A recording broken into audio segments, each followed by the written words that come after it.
Hello അസ്സലാമലൈക്കും welcome back to my channel. അപ്പോൾ ഇന്നത്തെ വീഡിയോ എന്താണെന്ന് വെച്ചിട്ടുണ്ടെങ്കിൽ ഇന്നൊരു ഇളനീർ ജ്യൂസ് ഉണ്ടാക്കാമെന്ന് വിചാരിച്ചിട്ടോ.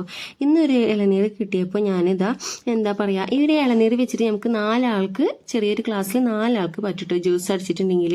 അപ്പോൾ നമ്മൾ വാട്ടറും ആഡ് ചെയ്യണം കേട്ടോ. പിന്നെ ഞാനിതാ ഒരു ഇളനീർ പീസാക്കി വെച്ചിട്ടുണ്ട്. അപ്പോൾ ഇനി ഇതിൽ നിന്ന് നമുക്ക് ഇതൊക്കെ ഒന്ന് എടുത്ത് മാറ്റണം കേട്ടോ. നമുക്കൊരു ബൗളിലേക്ക് എടുത്ത് മാറ്റാം. അപ്പോൾ ഞാൻ കുറച്ച് നല്ല ഹാർഡായിട്ടില്ല, എന്നാലും ഹാർഡായി തുടങ്ങിയിട്ടുണ്ട് കേട്ടോ ഇളനീർ.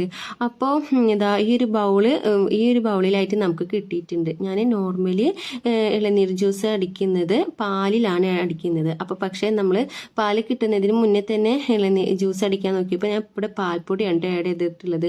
രണ്ടും നല്ല ടേസ്റ്റ് ആയിട്ടുള്ള സംഭവമാണ് കേട്ടോ. സെയിം ടേസ്റ്റ് തന്നെയാണ് നമുക്ക് കിട്ടുക. പിന്നെ നമുക്ക് വേണ്ടത് ഒരു ഏലക്കായാണ് ഞാൻ ഇവിടെ ഇട്ടിട്ടുള്ളത്. 2 ഏലക്കായും 3 ഏലക്കായും ഇട്ടാൽ ഒരു കുഴപ്പമില്ല. പിന്നെ നമുക്ക് കുറച്ച് വെള്ളം ആഡ് ചെയ്യണം. ഇത് ഇളനീരിൻ്റെ വെള്ളം തന്നെയാണ് കേട്ടോ ആഡ് ചെയ്യുന്നത്. അപ്പോൾ കുറച്ച് ഇളനീരിൻ്റെ വെള്ളം ആഡ് ചെയ്തിട്ട് നമുക്കൊന്ന് ആദ്യം ജസ്റ്റ് ഒന്ന് ജ്യൂസ് അടിച്ചിട്ട് വരാം.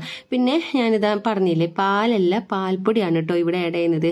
അപ്പം ഇനി നമുക്കിത് ഒന്നും കൂടി ഒന്ന് അടിച്ചെടുക്കാം. അപ്പോൾ ഈ രീതിയിൽ കട്ടിയിൽ കിട്ടിയിട്ടുണ്ട് കേട്ടോ. പാൽപ്പൊടിയും പാലും ആഡ് ചെയ്താൽ സെയിം ടേസ്റ്റ് തന്നെയാണ് കേട്ടോ നമുക്ക് ഇടുന്നത്. പിന്നെ ഇതിൽ ഏലക്കായ ആഡ് ചെയ്തിട്ടപ്പോൾ അതിൻ്റെയും ടേസ്റ്റ് വന്നിട്ടുണ്ട് കേട്ടോ. അപ്പോൾ നല്ലൊരു ടേസ്റ്റ് ആയിട്ടുണ്ട്. അപ്പോൾ ബാക്കിയുള്ള കരിക്കും വെള്ളം കൂടി ഞാൻ കുറച്ചിവിടെ ആഡ് ചെയ്തിട്ടുണ്ട്. അപ്പോൾ കാരണം നമുക്കിത് അടിഞ്ഞ് ഒന്നൊന്ന് നല്ല രീതിയിലൊന്ന് അടിച്ച് കിട്ടാൻ വേണ്ടിയിട്ടാണ് കേട്ടോ വെള്ളം ആഡ് ചെയ്യുന്നത്.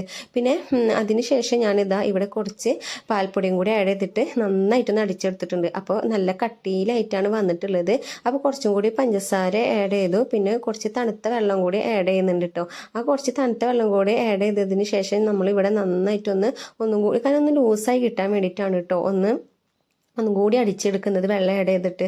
അപ്പോൾ പിന്നെ നമുക്ക് തണുപ്പും വേണമല്ലോ. അപ്പോൾ നമ്മുടെ ജ്യൂസ് ഇവിടെ റെഡി ആയിട്ടുണ്ട് കേട്ടോ. അപ്പോൾ നമ്മുടെ ജ്യൂസ് നല്ല ടേസ്റ്റ് ആയിട്ടുള്ള ജ്യൂസ് ഉണ്ട്. അതിൻ്റെ ഈസി ആയിട്ട് ഉണ്ടാക്കാൻ പറ്റും കേട്ടോ. അപ്പോൾ എല്ലാവരും ഒന്ന് ട്രൈ ചെയ്ത് നോക്കാം. അപ്പം നമുക്കിതൊന്ന് സെർവ് ചെയ്യാം കേട്ടോ. ഒരു ഭംഗിക്ക് വേണ്ടിയിട്ട് ഞാൻ ഇതിലേക്കൊന്ന് സെർവ് ചെയ്ത് വെച്ചിട്ടോ. ഇത്രയും ഉള്ളൂ നമ്മുടെ ഇളനീർ ജ്യൂസ് കിട്ടും. നല്ല ഈസി ആയിട്ടാണ്. അപ്പോൾ നിങ്ങൾ എല്ലാവരും ഒന്ന് ട്രൈ ചെയ്ത് നോക്കാം. വീഡിയോ ഇഷ്ടപ്പെട്ടാൽ ലൈക്ക് ചെയ്യാൻ മറക്കരുത്. അതേപോലെ തന്നെ ഷെയർ ചെയ്യാൻ മറക്കരുത്. ചാനൽ സബ്സ്ക്രൈബ് ചെയ്ത് സപ്പോർട്ട് ചെയ്യണം. അപ്പോൾ നെക്സ്റ്റ് വീഡിയോയുമായി വീണ്ടും കാണാം. ബൈ, അസ്സലാമു അലൈക്കും.